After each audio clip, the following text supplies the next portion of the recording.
دوسری بات قرآن مجید کی عظمت کے ضمن میں یہ ہے، اور وہ اس پہلو سے پوری دنیا کو ماننی پڑے گی، اور واقعہ یہ ہے کہ جو ان میں اصحاب دانش و بینش ہیں وہ مانتے ہیں کہ محمد الرسول اللہ صلی اللہ علیہ وسلم کا تعلق کسی پری ہسٹورک ایرا سے نہیں ہے۔ حضور کل 1400 برس پہلے کی شخصیت ہیں، تاریخ کا یوں سمجھیے کہ نصف النہار، the very midday of history, کہ کوئی چیز بھی ان کی پردہ اخفاء میں نہیں ہے۔ اور حضور صلی اللہ علیہ وسلم کی یہ بات ہر شخص مانے گا کہ آپ نے تاریخ انسانی کا ایک عظیم ترین انقلاب برپا کیا۔ اس دور میں آپ کے علم میں ہوگا، ابھی کچھ 6-7 سال پہلے امریکہ میں ایک کتاب شائع ہوئی، دی 100۔ ڈاکٹر مائیکل ہارٹ اس کے مصنف ہیں۔ مشاہیر عالم کے موضوع پر اس سے پہلے بھی دنیا میں بہت کتابیں لکھی گئیں، بڑے انسان، بڑی شخصیتیں، ان کے چھوٹے چھوٹے لائف سکیچ، لیکن یہ کہ یہ کتاب اس اعتبار سے بڑی یونیک ہے، منفرد ہے کہ انہوں نے 100 افراد کا انتخاب کیا، پوری انسانی تاریخ کی عظیم ترین 100 شخصیتیں، پھر ان میں گریڈیشن کی، ان میں ایک درجہ بندی قائم کی۔ یہ 100 تو ہے عظیم ترین پوری نوع انسانی میں، ان میں عظیم ترین کون ہے، پھر نمبر 2 کون ہے، پھر نمبر 3 کون ہے۔ یہی وجہ ہے کہ انہوں نے تاریخی اعتبار سے مرتب نہیں کیا، کرونالوجیکل آرڈر میں نہیں، بلکہ اس ترتیب سے کہ جو عظیم ترین انسان ہے اس کے نزدیک کہ وہ ڈاکٹر مائیکل ہارٹ دی 100 میں نمبر 1 پر لائے محمد الرسول اللہ صلی اللہ علیہ وسلم۔ اور انہوں نے یہ کہا کہ بہت سے لوگ میری اس تصنیف میں نمبر 1 پر محمد کا ذکر دیکھ کر صلی اللہ علیہ وسلم حیران ہوں گے، اس لیے کہ ظاہر ہے وہ مسلمان نہیں ہیں، وہ تو عیسائی ہیں، تاحال بھی عیسائی ہیں۔ انہوں نے کہا کہ اس میں مجھے لازماً I owe an explanation، مجھے اس کی وضاحت کرنی پڑے گی،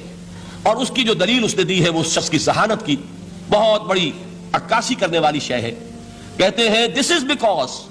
he is the only person، یہ دی اونلی کو انڈرلائن کر لیجئے اپنے ذہن میں، واحد شخصیت ہے پوری نسل انسانی کی، supremely successful in both the religious and the secular fields، کہ زندگی کے یہ 2 خانے جو آج کے انسان نے اپنے ذہن میں قائم کر لیے ہیں، ایک خانے کو وہ کہتے ہیں یہ مذہبی خانہ، یہ انفرادی ہے، عقائد ہیں، عبادات ہیں، کچھ سوشل کسٹمز ہیں، اگر کوئی فوت ہو جائے گا تو کیا کریں گے، اسے دفن کریں گے، جلائیں گے، کیا کریں گے، پیدائش ہے اسے سیلیبریٹ کس طرح کریں گے، یہ سوشل کسٹمز ہیں۔ تو دنیا میں یہ مانا جاتا ہے کہ یہ تو ہے ریلیجس اور پرائیویٹ افیئر ہے زندگی کا، اور ایک ہے سیاست، معیشت، تمدن، قانون، عدالت، سیاسی نظام، معاشی نظام وغیرہ، یہ سیکولر فیلڈ ہے، اس میں کسی مذہب کی بات نہیں ہونی چاہیے، بلکہ یہ کہ جو بھی کسی ملک کے رہنے والوں کی اکثریت کی رائے ہو اس کے مطابق کام چلنا چاہیے۔ یہ ان کا ذہن ہے، ہمارا نہیں، معاذ اللہ۔ اسلام کے نزدیک انسانی زندگی انڈیویزیبل ہے، ناقابل تقسیم وحدت ہے،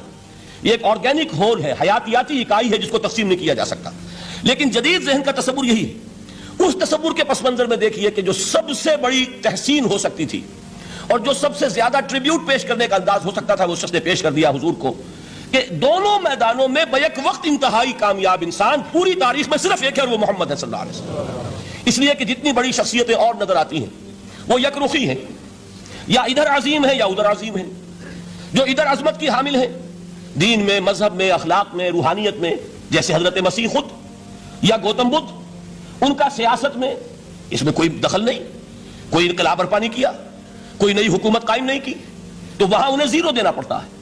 اور اس کے برعکس سکندر اعظم ہے، اٹیلا ہے، چنگیز ہے، ہٹلر کو بھی چاہے تو شامل کر لیں، جس کی فتوحات جو ہے وہ جنگل کی آگ کی طرح پھیلی ہیں، کوئی مشرق سے مغرب تک پہنچ گیا، کوئی مغرب سے مشرق تک چلا آیا۔ ہٹلر کہاں آپ کو سکندر اعظم کہاں سے چلا، مقدونیہ سے اور دریائے بیاس تک پہنچا ہے،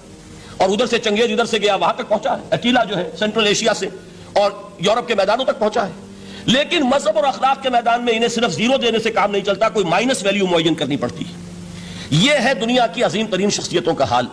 ایک شخصیت ایسی ہے محمد کی صلی اللہ علیہ وسلم کہ ان کے بارے میں یہ کہنا مشکل ہو جائے گا